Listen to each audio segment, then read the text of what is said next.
Student, मैं अनिल कुमार पांडे अपने YouTube channel पर एक नया टॉपिक और महत्वपूर्ण टॉपिक लेके आया हूँ जिसका नाम है शिक्षण के चर। आप अंग्रेजी में इसे वेरिएबल्स ऑफ टीचिंग कर सकते हैं। मित्रों, आपको याद होगा, स्मरण होगा कि पिछले वीडियो में मैंने जो चैप्टर पढ़ाया था, जो टॉपिक पढ़ाया था, उसका नाम था फेजेज ऑफ टीचिंग, अर्थात शिक्षण की अवस्थाएं।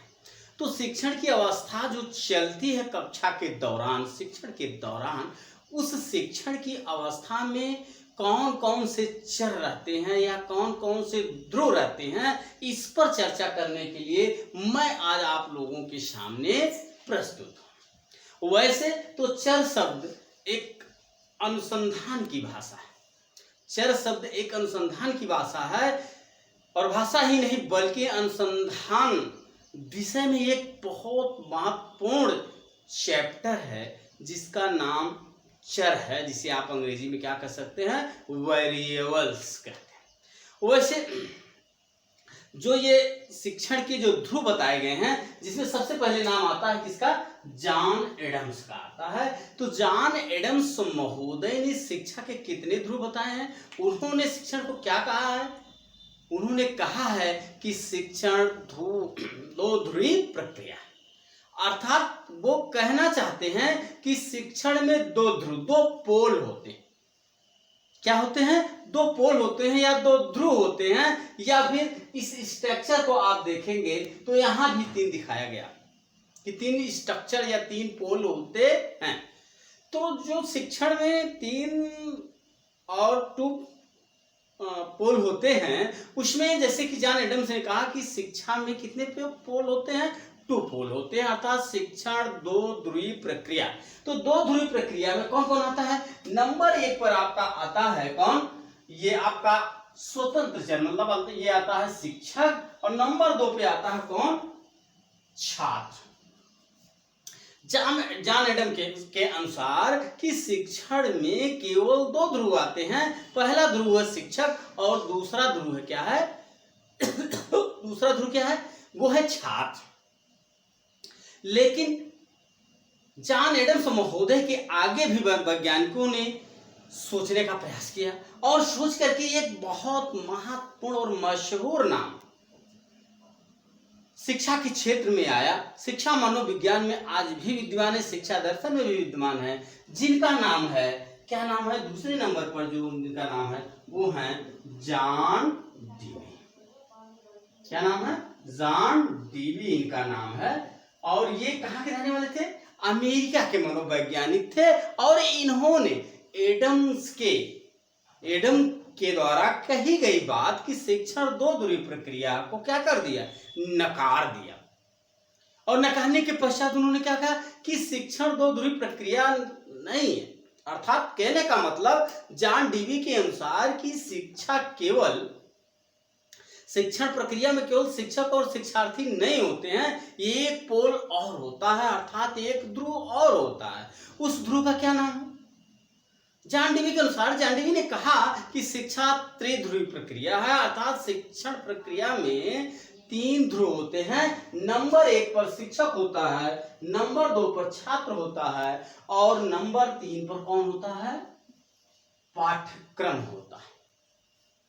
अर्थात शिक्षण इन तीनों ध्रुवों के अनुपस्थिति में, किसी भी एक के अनुपस्थिति में शिक्षण सही ढंग से अपने गंतव्य तक नहीं पहुंच सकता है।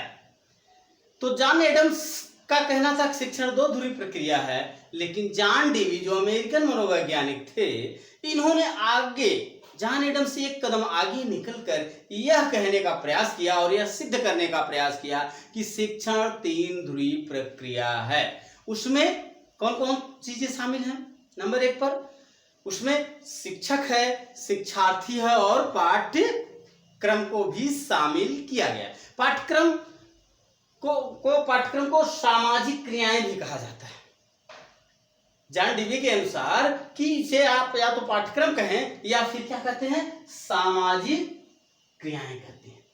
क्यों कहते हैं? क्योंकि पाठ्यक्रम को हमेशा, पाठ्यक्रम में जो भी चीजें क्या की जाती है, समावेशित की जाती हैं, वो किसके आधार पर होती हैं, किसका प्रतिरूप होती हैं? समाज का प्रतिरूप होती हैं, राज्य का प्रतिरूप होती हैं और राष्ट्र का प्रतिरूप होती हैं। अर्थात समाज, राष्ट्र और राज्य की जो आवश्यकताएं होती हैं उसी आवश्यकताओं के अनुसार पाठ्यक्रम में क्रियाएं क्या की जाती हैं? शामिल की जाती हैं। किस लिए? शिक्षार्थियों को सिखाने के लिए, शिक्षार्थियों को बताने के लिए। तो कहने का मतलब, आप अगर इस व्याख्या को सुन रहे हैं तो आप कह सकते हैं कि हाँ, सामाजिक क्रिया को पाठ्यक्रम भी कहा जा सकता है, क्योंकि हमेशा पाठ्यक्रम अपने सामाजिक स्वरूप, अपने राज्य स्वरूप और अपने राष्ट्रीय स्वरूप के अनुसार ही निर्मित किया जाता है। जैसी आवश्यकता होगी उसी तरह का पाठ्यक्रम का निर्माण पाठ्यक्रमविदों द्वारा किया जाता है। तो शिक्षण एक ध्रुवीय प्रक्रिया, शिक्षण दो ध्रुवीय प्रक्रिया। उसके बाद जो ये स्ट्रक्चर बना हुआ है, हम उस पर चलते हैं।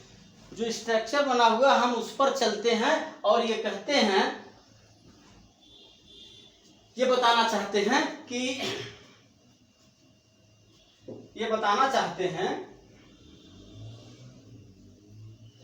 कि आपका ये जो स्ट्रक्चर बना हुआ है इस व्हाइट बोर्ड पर, इसके माध्यम से आपको समझाना चाहते हैं।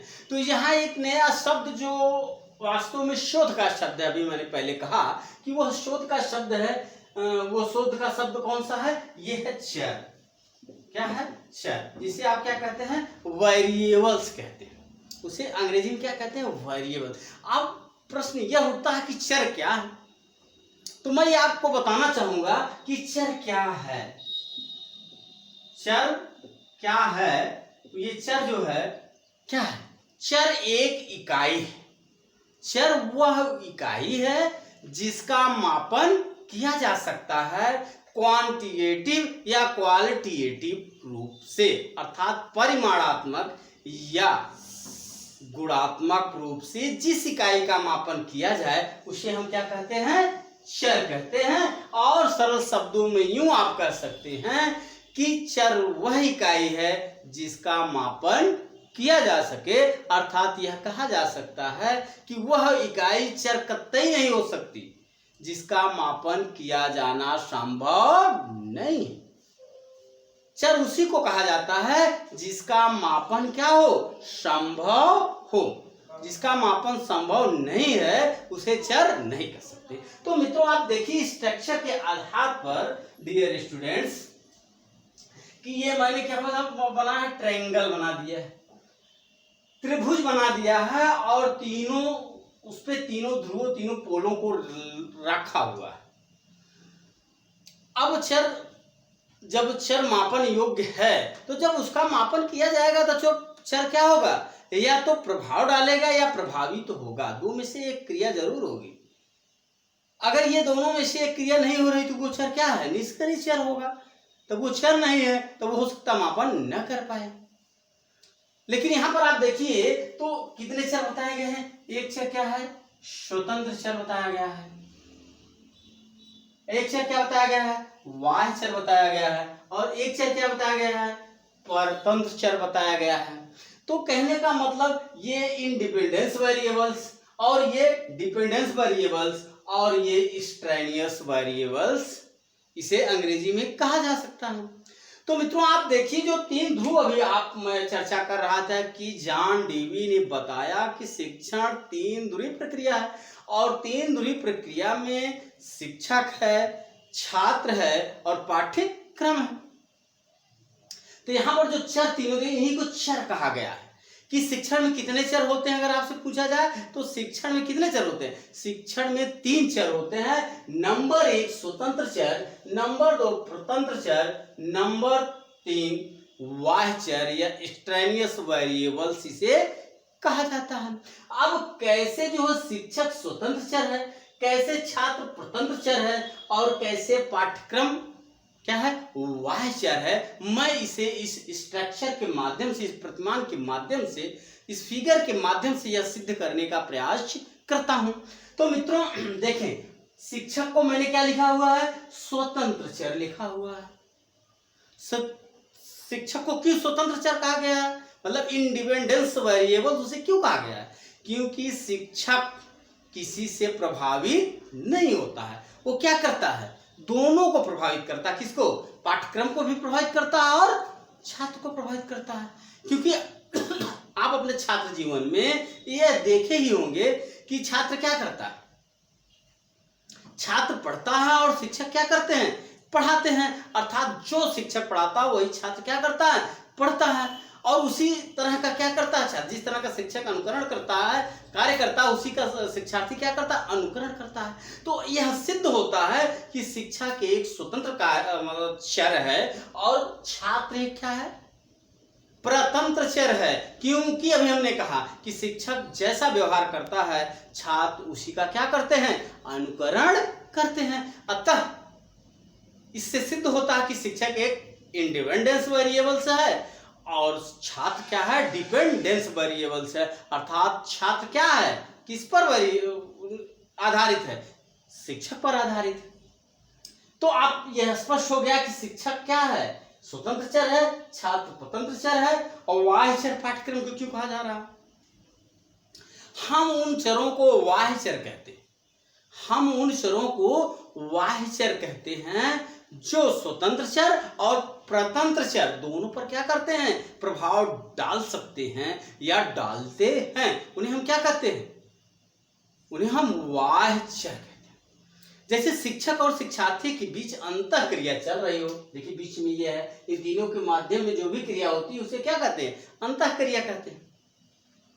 तो अगर शिक्षक और शिक्षार्थी के बीच में अंतः क्रिया चल रही है कक्षा में और लाइट चली गई, बल्ब बुझ गया, मतलब प्रकाश चला गया, तो क्या हुआ? प्रभाव पड़ा कि नहीं?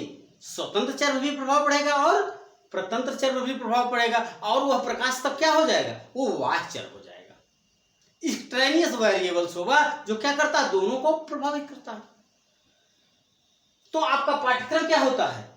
पाठ्यक्रम हमेशा एक्सट्रेनियस वेरिएबल्स होता है क्योंकि इसी के आधार पर शिक्षक को पढ़ाना पड़ता है और छात्र को क्या करना होता है? पढ़ना पड़ता है। सारी अनुक्रिया शिक्षक पाठ्यक्रम के आधार पर करता है और सारा अनुकरण शिक्षार्थी को पाठ्यक्रम के अनुसार करना होता है। इसलिए यह परतंत्र चर है। इसलिए जो है शिक्षार्थी क्या है? परतंत्र चर है और ये वह चर है, ये क्या करता है? दोनों पर प्रभाव डालता है। जो किसी से भी प्रभावित न हो, जो प्रभावित न हो, बहुत कम प्रभावित हो, जो क्या करे? जो सीधे सीधे परतंत्र चर को केवल प्रभावित करता है उसे हम स्वतंत्र चर कहते हैं।